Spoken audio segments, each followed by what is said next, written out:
bien décidées et bien appliquées sont la clé indispensable de la réussite. Alors, vous comme moi, est-ce qu'on ne s'est pas déjà dit oui, c'est décidé, je dois juste encore mûrir un peu, mais c'est bon. Ou est-ce qu'on ne s'est pas dit oui, c'est décidé, c'est sûr, il faut juste que je vérifie si je fais comme ci ou si je fais comme ça. Ou encore, dernière version, parmi une multitude, c'est décidé, c'est parti, c'est sûr, là j'y vais. Puis en fait, il ne se passe pas grand-chose, voire rien. Alors, dans ces trois phrases, on parle de décision, mais en fait, il s'agit de non-décision. Et dans cette vidéo, nous allons voir comment vous allez booster, comme je disais tout à l'heure, votre vie, mais vraiment comme jamais, en améliorant toutes ces prises de décision, puisque la vie est faite de ça. Premièrement, comment prendre une bonne décision?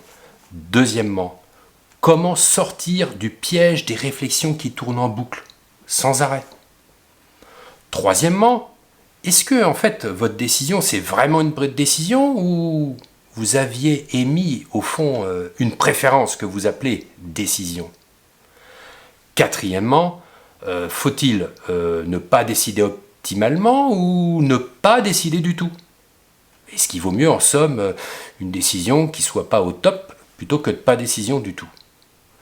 Et cinquièmement, à la fin de cette vidéo, je vous indiquerai le point le plus important pour que vos décisions vous soient réellement profondément et durablement bénéfiques.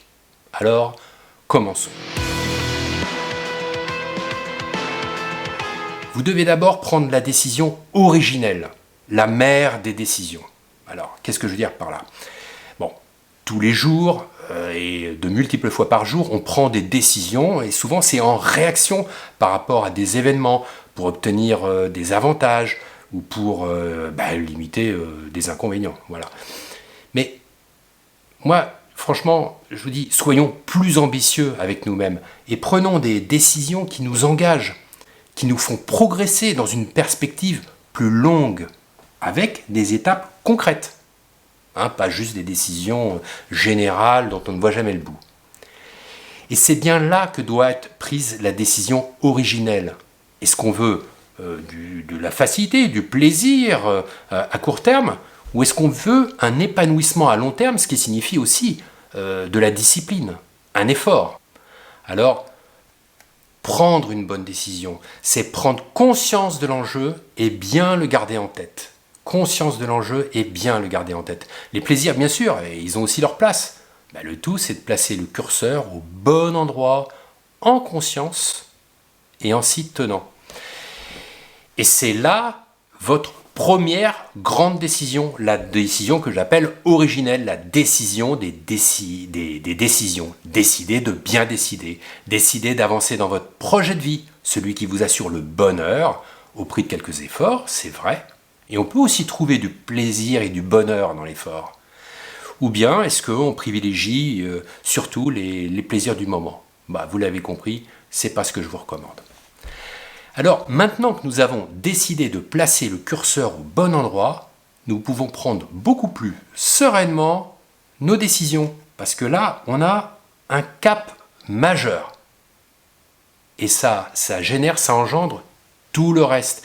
Et tout le reste va devenir du coup beaucoup plus simple. Il faudra bien garder ça en tête, en avoir conscience de cet enjeu et s'y tenir. Alors, moi, je vais vous livrer mon processus décisionnel. Comment est-ce que moi, je prends une décision? Je la prends en 3 étapes. Première étape, prenez en compte votre première impression dans les tout premiers instants. Juste brut de décoffrage, tel quel, surtout aucune analyse, aucune logique, rien du tout. Votre première impression et c'est tout. Deuxièmement, alors là c'est tout le contraire.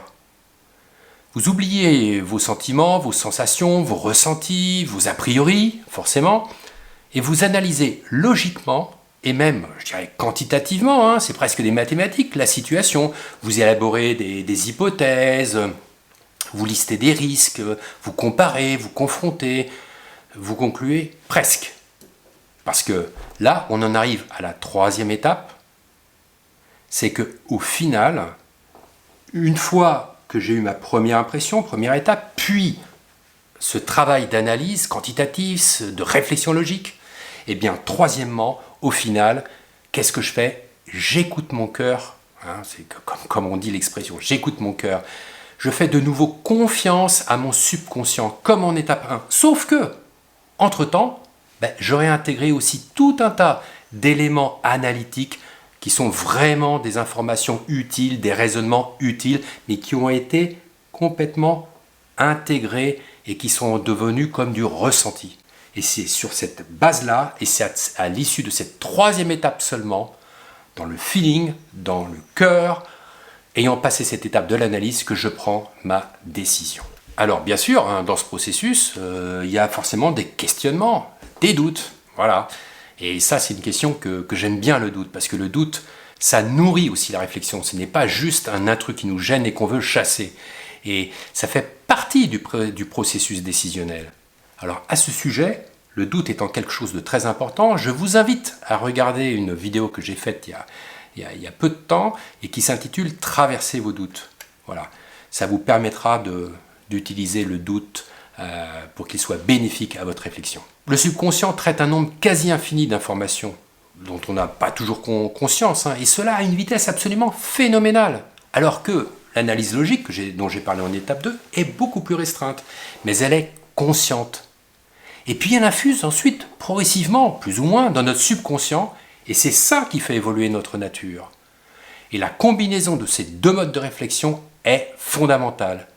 Et c'est ce que je fais avec le processus décisionnel en 3 étapes que je viens de vous exposer. Alors tous ces points sont extrêmement importants, les points entre conscience et subconscient, et ça, ce sont des éléments sur lesquels je reviendrai dans une autre vidéo, car ils sont essentiels dans notre évolution. Mais là, on va s'en tenir à la décision. Alors, regardons maintenant comment on va se sortir du piège des réflexions en boucle qui n'en finissent pas.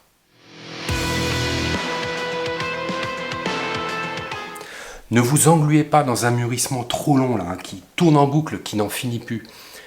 Un peu comme un hamster qui tourne sans arrêt là, dans sa roue perpétuellement, et puis compulsivement, il ne peut plus s'en empêcher. En fait, c'est un problème de méthode. Et je vais m'en expliquer. Parce que quand on est comme ça, je vais dire on, parce qu'on est tous concernés par ça, on est submergé par nos émotions. On perd en lucidité, et on est là, et notre réflexion est de plus en plus auto-centrée, de plus en plus étroite, donc forcément, on a de moins en moins de chances de pouvoir voir des solutions, comprendre, être ouvert sur les autres, et pouvoir bien décider. Et puis, quand on a ce raisonnement qui tourne en boucle sans arrêt, il ne faut pas se le cacher. C'est aussi parfois une fuite, parce que finalement, c'est parfois bien commode d'en rester là, dans cette logique qui tourne en rond. Ça nous évite d'avancer, de regarder en face les vrais sujets. Alors ça vous mène nulle part. Vous vous installez dans une impasse, votre impasse. Et vous perdez aussi confiance en vous du coup. Alors, comment faire ? Comment faire pour ne pas vous engluer dans ces réflexions qui tournent en boucle ? D'abord, 1. Vous apaisez, vous relaxez, vous respirez profondément, parce que là, vous êtes dans ce cas-là dans quelque chose qui n'en finit pas, qui tourne en boucle, qui est compulsif, et il faut mettre fin à ça. La seule façon, c'est de calmer tout cela. Donc, par exemple, vous pensez au trajet bienfaiteur de votre respiration. Puis quand une pensée survient, hop, vous revenez à votre respiration. Vous remarquez ainsi que vous arrivez à vous extraire de vos démons. Puisque vous êtes sur votre respiration, vous n'êtes plus dans votre boucle. C'est une vraie victoire, une première victoire. Et vous recommencez comme ça. Et là, vous calmez le jeu, vous prenez une véritable distance avec ces pensées qui tournent en boucle. C'est fini, vous avez débouclé. Alors, deuxièmement, une fois qu'il y a ce début de sérénité qui s'installe, vous allez vous poser, et pour déboucler, vous allez pas repartir dans cette boucle. Vous allez vous arrêter sur un élément particulier, un élément parmi les plus sensibles, et puis vous allez le regarder, mais tranquillement et sans repartir dans la boucle. Et là, vous allez avoir comme une réflexion qui va aller en profondeur, beaucoup dans le ressenti. Après, comme je le disais tout à l'heure, vous y mettrez de l'analytique. Mais là, beaucoup dans le ressenti. Et c'est ainsi que vous allez ouvrir de nouveaux espaces, vous allez voir de nouvelles solutions et vous allez déboucler. Voilà. Alors comme je vous le disais, c'est pas toujours inné tout ça. Ça s'apprend. Alors, selon des techniques modernes, mais enfin, ces techniques modernes, très clairement, elles puisent leurs racines dans des techniques millénaires. Et ça, c'est une de mes spécialités, mais je vous en parlerai dans une prochaine vidéo. Vérifiez que vous avez pris une vraie décision. Et puis, dans ce cas, sacralisez-la. Quand vous ne mettez pas en œuvre vos décisions, en général, c'est que vous avez plutôt émis une préférence et pas pris une vraie décision. A contrario d'une décision, une préférence n'emporte pas vraiment votre conviction. Elle permet juste de calmer votre insatisfaction avec de belles perspectives de solution. Alors, quand vous émettez une préférence, en fait, vous verrez que, assez subtilement, vous saurez rapidement botter en touche entre planning surchargé et autres priorités plus ou moins surgissantes. Voilà.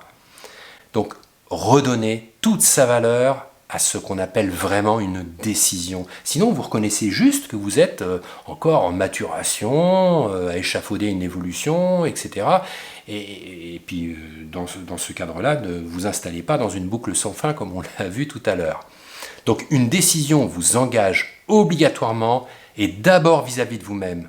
Donc, ne vous désengagez pas de vous-même. Ça, c'est fondamental. Sans quoi, il y a une perte de confiance en vous.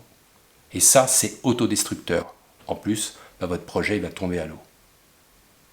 Mais, vous pouvez me dire, si ma décision n'était pas la bonne, est-ce que je n'aurais pas raison de ne pas la prendre? On va maintenant regarder ça en point 4. Bien sûr, respecter un bon processus décisionnel, comme celui que je vous ai proposé précédemment, ça vous permet de bien décider. Ainsi, votre décision elle a toute chance d'être bonne, à défaut d'ailleurs d'être peut-être la meilleure. Mais l'immobilisme, pour éviter de prendre des risques, qui sont inhérents à toute décision est imparfaite, c'est l'assurance d'échouer parce que vous ne faites rien. On ne construit pas sa vie en ne faisant rien. Donc l'épanouissement, si modeste soit-il, nécessite un engagement, une prise de risque. En décidant, vous êtes quand même mis en mouvement, et ça c'est majeur. Donc si on attendait d'être sûr à 100% pour agir, on n'agirait jamais. Le risque, il est inhérent à la vie, et les décisions, elles sont imparfaites. On prend les meilleures décisions qu'on peut. Et de plus, la décision, si elle est importante, elle n'est pas tout. Et là, je la relativise maintenant. Parce qu'en fait, c'est le point de départ d'une évolution. Votre décision, bonne, excellente ou moyennement bonne, et parfois même mauvaise, malgré tout elle a un avantage, c'est qu'elle vous fait bouger, elle vous fait évoluer. La conviction que vous allez mettre ensuite dans son application et le pragmatisme lucide pour piloter ce nouveau challenge compteront souvent autant et parfois plus que la décision opérationnelle. Alors, quoi qu'il en soit, vous aurez quand même avancé à partir de votre décision, même si elle n'est pas excellente. Et vous aurez avancé en tirant aussi les enseignements des erreurs de parcours qui suivront. Cela dit, décidons quand même au mieux, c'est quand même le but. Et c'est tout un art à cultiver. Inconsciemment, nous sommes influencés par les autres. Ça, c'est normal. S'il est souhaitable de prendre en considération la vie, voire les recommandations des autres, il est important, indispensable de développer son indépendance d'esprit pour construire soi-même son identité, son propre parcours. Pas de copier-coller, juste une inspiration. Sinon, en fait, vous prenez une décision qui n'est pas vraiment la vôtre. Donc, elle n'est pas raccord avec votre vraie nature. C'est comme un patch. Comme si vous entamiez une autre vie parallèle à la vôtre. Et ça engendre un conflit intérieur qui, avec le temps, va s'aggraver. vous allez construire une vie en parallèle de votre véritable nature. Et plus ça dure, plus ça sera compliqué après à dénouer.